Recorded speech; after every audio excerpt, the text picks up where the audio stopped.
Hey guys, welcome to another video, but today we're talking about the lost metas, and if you saw the thumbnail, no, it's not about stats based. They're just based off of towers that got a slight nerf or slight rework, or whatever you want to call it, slight or nerf in general, not even slight, or towers that are just still good but are not used. That's the premise of the videos. We're not going over stats or anything. We're just going over why the tower isn't really used that much, and yeah.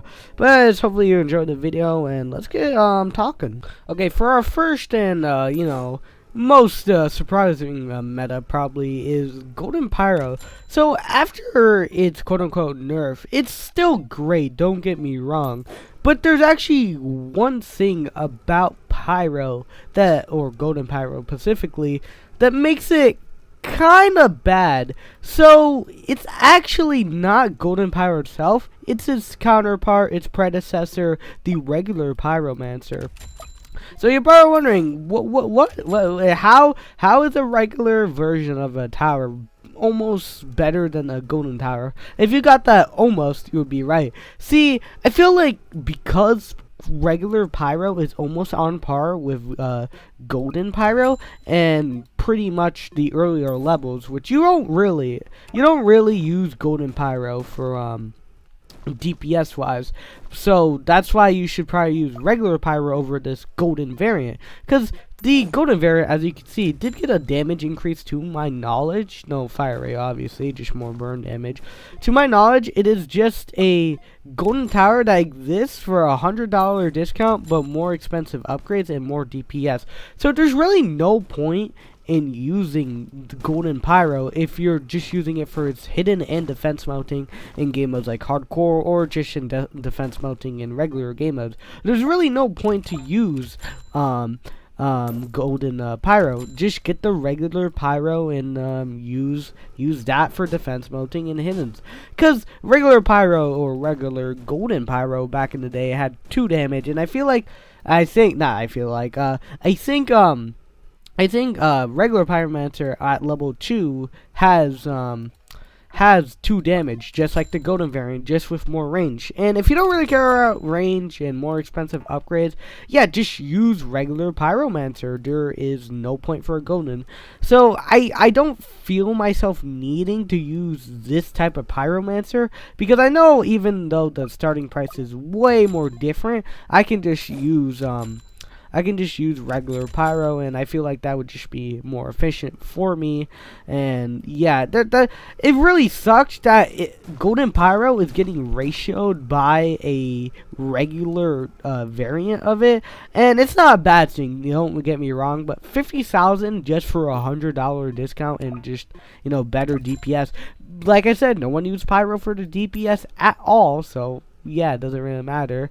So yeah, I consider it a meta because I used to use it at all times of hardcore. Like, it was a must for me to do hardcore with it. But now I don't feel my need using it. And as you can see, it does way better DPS. Already 100 taking down, and it's still gonna burn through the sky. But yeah, I consider it lost meta because I don't find myself needing it, and I haven't seen anyone else use it for a while. But don't get me wrong, like in the video or intro I said, yeah, these towers are great, but like they're just lost metas that most people don't use. Alright, so we got our second golden tower, surprisingly. It's the golden crook boss, and I feel like this is a classic case of getting outclassed by other golden towers, just like the golden soldier, like it used to be. Is this the worst golden tower? No. Does it get outclassed a lot? Yes. So let's talk about it. It's the thing that makes it strong is its minions that will spawn in 20 seconds, but there's a huge problem with that.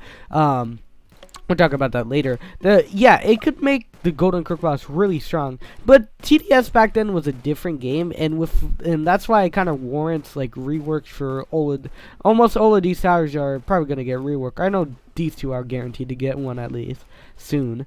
Probably later, more in the next update, not like 10 years. But yeah, as you can see, I totally wasn't stalling for this guy to spawn so I can make an example. But anyways, yeah, there's one problem with the Golden Crook boss, besides it getting outclassed, is that when you upgrade it, you see this timer, when you upgrade it, it restarts, like the whole timer restarts, making it pretty not viable if you need to get a better guard, but you can't upgrade it in time. Same with the max upgrade. Same for any other upgrade above level 3 or 2. I forgot. But yeah. But there's also the outclassing feature. Golden Crick Boss doesn't have lead detection, flight detection, or any other detection. It literally just has hidden, and that hidden is alright for the earlier levels, but these guys don't even have hidden. So it makes Crick Boss not really a good option for hardcore or something like that. And now there's other game modes now, such as Polluted Wastelands, that has major stunning, and the pathway is kind of just a little bonkers for these guys to maintain like a constant force. And also there's Badlands that has 3 paths, and it's really not optimal for these guys. And this is what makes Golden Crick Boss, you know, have that little gimmick like most other towers do, like Golden Soldier with flight detection, Golden Scout just pretty much being cheap, and Golden Pyro with free hidden and lead detection basically. But Crick Boss, it doesn't have any of that. It just has the base hidden detection and a okay but not that great $13,000 price tag for 72 DPS. These guys alone have like 30 DPS or something like that. It's not that bad, but still, in the current meta of TDS, this definitely gets outclassed by other golden towers like Minigunner or Pyro or other stuff like that, because there's really no purpose like it. One way to buff this is, I would say, give it free lead detection. That's all. Just give it lead detection and we're good. You could say it already has it with its tanky things, but and tanky guards, but it really is more of a side gimmick than a main DPS thing. But we have the next up one is the Warden. This one may be a little controversial. Oh my gosh, dude. Just getting in my way, dude. Just go. You know what? Go to Soldier. I mean, go to Crick Boss sucks. But Warden, a little controversial, a little not. But I feel like Warden gets outclassed by its way better. I think we all can all agree on this. Way better counterpart, the Electroshocker. I mean, there is also Gladiator and Fledger, but those are event towers, and I'm broke and I do not pay to play much, quote unquote much. Anyways. Yeah, but like, there's no point for me to use Warden because there's no cool gimmick like with it, and there's also just, you know, factor. The stunning factor is alright, but it really falls off in later game modes like Pizza Party and stuff, because they don't get stunned, they just get slowed down, and it's not really that worth it compared to Electroshocker, which is cheaper to my knowledge and does actually around the same damage but with AoE, and AoE is something the Warden lacks. But they do plan to buff the Warden soon, but I doubt it will actually fix people not using Warden, because I don't find anyone else using Warden or me using Warden. There's just better options like Gladiator, Electroshocker, and stuff.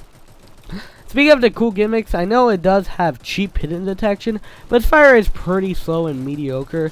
Plus, its DPS is good for bosses and single target, but if it has a crowd, Warden will struggle super bad, like the Breakers. So there's really no point to use it in the current game, and I'm not too worried because, you know, they're probably gonna buff Warden in the future update, like the next few updates or so. So yeah, it's more of gonna be a more of an early game tower, which yeah gives it a purpose like the Gladiator and stuff. But anyways, let's move on. Alright, so I don't have any Accelerator footage because my footage got corrupted, or not corrupted, got cut short because of something. So here's some previous gameplay of me playing Polluted Wastelands. Don't ask how I have this footage still, but this is me play Polluted before everything got nerfed. But anyways, Accelerator is really a tower that isn't that bad, but with the damage fluctuation and also its cost, like increased cost to other towers like turret and like motor and, you know, golden mini, Accelerator is just less and less more worthless compared to legitimately anything else in the game. So I find myself using turret, pursuit, motor, and all that other stuff over Accelerator, and sometimes engineer, but I use golden mini now, and I'll maybe make a separate video about why golden mini is absolutely the best thing in the game, but that will come later. But Accelerator got nerfed to the ground, basically, but I'm not too worried about it because it does plan to get buffed, not even buffed, rework in the later update, which is probably the next update, so that's pretty cool. But Accelerator, to me, kind of fell off because, like, there's just better options now, and no one really needs to use Accelerator. And Accelerator is a really not reliable tower. Like Pursuit, well, Pursuit's more reliable. Let's get real. Well, little more. But Turret and Golden Mini are way more reliable and probably in numbers do way more DPS. But yeah, that's something I don't like about Accelerator, and that is why I don't really think it's meta anymore. It is a great tower if you have it. It's nothing to be ashamed of, but hey, it is not really the best DPS anymore. But you could use it as a side DPS, I guess. But you know. That really ends the Accelerator segment. Anyways, that was my opinion on the lost metas of TDS. Consider it your opinion. It may be good, it may be bad. But personally, these towers I don't use at all, and I don't see being used at all a lot. Maybe Accelerator, but Accelerator, I mean, let's get real. I don't see people using Accelerator that much anymore. It's a shell of what it used to be. But thanks for watching. That's pretty much my opinion on these towers. What do you guys think about these opinions? Do you think they need a buff? Do you think they should stay the same, or do they need a nerf because they're busted? Which I doubt. But thanks for watching, and I'll catch you in the next one.